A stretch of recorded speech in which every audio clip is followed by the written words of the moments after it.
ఈరోజు నేను సౌత్ ఆఫ్రికాలోని చాలా ఫేమస్ అయినటువంటి టేబుల్ మౌంటైన్ గురించి నేను చెప్పబోతున్నాను. ఈ టేబుల్ మౌంటైన్ కేప్ టౌన్లో ఉంటుంది. ఈ మౌంటైన్కి మనం వెళ్ళాలంటే కేబుల్ కార్ ద్వారా అయినా వెళ్ళొచ్చు, లేదా ట్రెక్కింగ్ చేసైనా వెళ్ళొచ్చు. ఈ కేబుల్ కార్లోనే మనం పై వరకు వెళ్ళాలి.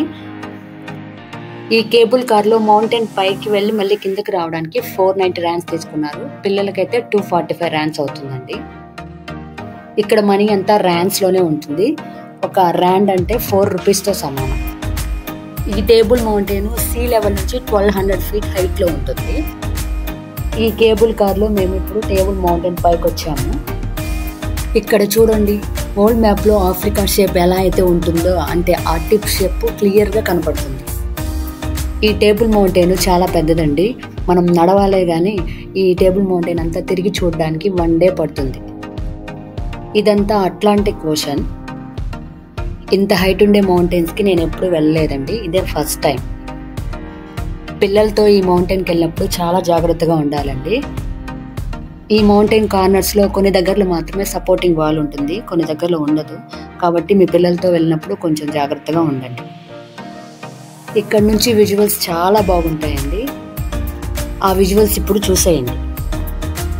ఈ మౌంటైన్ని ట్రెక్కింగ్ చేసి వచ్చే వాళ్ళు కూడా చాలామంది ఉంటారు. బట్ ఇది చాలా కష్టం అండి, ఎందుకంటే ఇది 1200 feet ఉంది సీ లెవెల్ నుంచి. బట్ ఆ ఎక్స్పీరియన్స్ అనేది చాలా బాగుంటుంది. చుట్టూ ఈ అట్లాంటిక్ ఓషన్, ఈ నేచర్, ఈ కొండలు చూస్తూ కానీ ట్రెక్కింగ్ చేసామంటే చాలా బాగుంటుంది. బట్ చేయలేని వాళ్ళు కూడా ఉంటారు కాబట్టి ఈ కేబుల్ కార్లో ఈజీగా పైకి వెళ్ళి వచ్చేయచ్చు. ఈ కేబుల్ కార్లో పైకి వెళ్ళేటప్పుడు కూడా ఆ వ్యూ చాలా బాగుంటుందండి. ఈ మౌంటైన్ని హైకింగ్ చేసే వాళ్ళు కూడా ఉంటారు. వాళ్ళకి అసలు హ్యాట్స్ ఆఫ్ చెప్పాలండి. మేము ఈ ట్రెక్కింగ్ చేసేదానికి మేము చాలా కష్టపడ్డాము. ఇది టేబుల్ మౌంటైన్ యొక్క ఆర్కిటెక్చర్ అండి. చూసారా, ఈ మౌంటైన్ నుంచి కిందకి చూసామంటే కేప్ టౌన్లో ఉండే బిల్డింగ్స్ అన్నీ చాలా చిన్నగా కనిపిస్తాయండి.